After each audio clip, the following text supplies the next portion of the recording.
The Mystery of the Monte Carlo Casino. On the afternoon of December 19th, 1965, a tall, gaunt man in his early 50s entered the Lucain Beach Hotel's plush Monte Carlo Casino on Grand Bahama Island.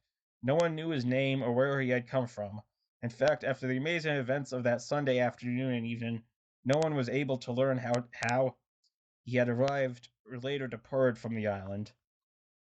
Had he been among the throngs of people who had come and gone on one of the several cruise ships which were in port that day, or had he flown to Miami, 102 air miles away, or did he go to Nassau?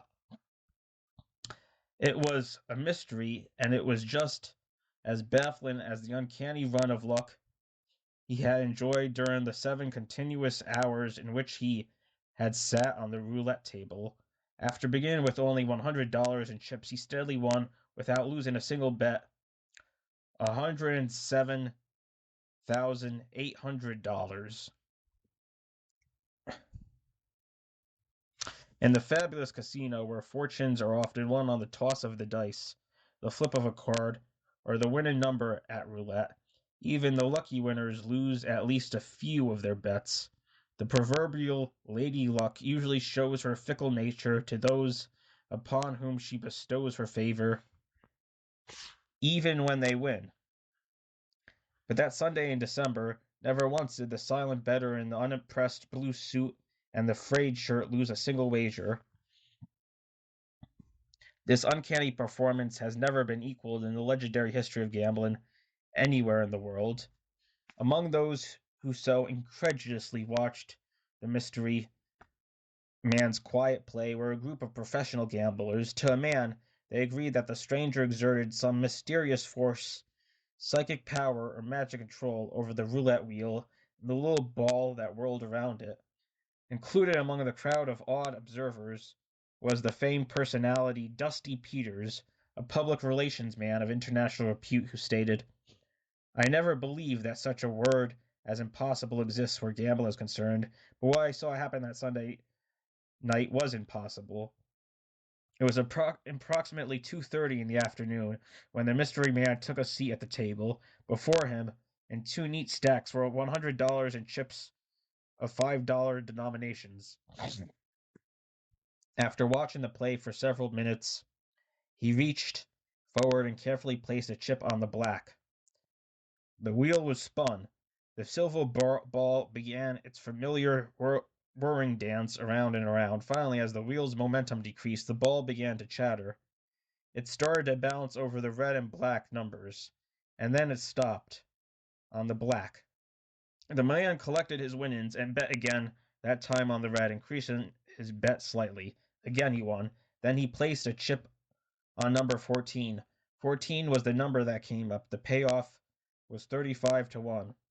An astonished gambler sinned beside the stranger, not in disbelief, as if to say, "You can't do it again." But it was done again. This time the number was 28. It won. It was done again, and again, and again. Before long, the man's stack of chips became a heap. The heap became a small mountain. People were beginning to conjecture about how much he had won so far. Through it all, the man sat solemnly, his eyes fixed on the wheel, his mind apparently concentrating on one thing, the little ball that went round and round around the roulette wheel. He was oblivious to the excitement coursing through the jam of people crowded around the table, watching the action. He did not seem the least bit excited. He did not crack a smile, nor did he smoke, or ask for a drink, or utter a sound, except to exchange an occasional necessary word with a croupier during all the time he sat there. A few of the people at the table began to bet with the man. He did not seem to notice. He was oblivious to everyone, almost as though he were in another world. When he won, they won too, and when they exclaimed in delight, he did not share in their joy or show his awareness of them in any way whatsoever. Finally, after he had been playing steadily for 3 hours without a break, he put a hand to his face. Pinching the high bridge of his nose between thumb and forefinger, he closed his eyes and settled back. The croupier asked if he wanted to place a bet, and for the first time that evening he waved a hand as if to say he wanted to rest for a while. Without stirring from his seat or opening his eyes for nearly an hour, he sat inert as though in a trance. At long last, the hand fell away from his face. A stir of excitement was heard from the crowd watching and waiting. Again he began to bet, this time increasing his wagers to the house limits. The hours fled, and suddenly it was time for the mystery man to cash in.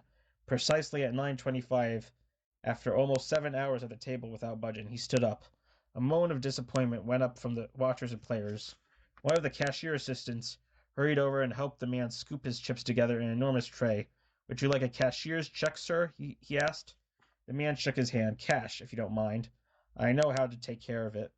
After the chips had been counted at the cashier's window in the back of the casino, the mystery man stuffed 3 thick stacks of greenbacks into the pockets of his suit.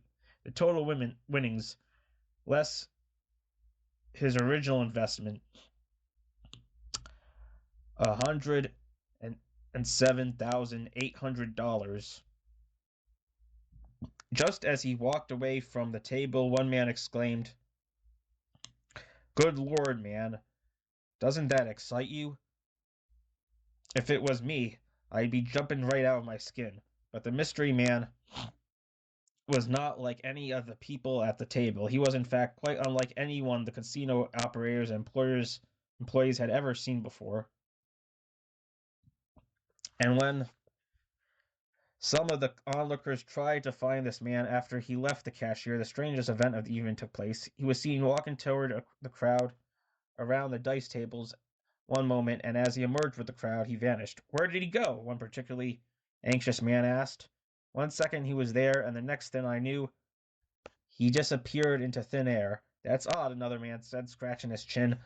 "I watched him walk over to the craps table, and I was just about to follow him when I didn't see him anymore."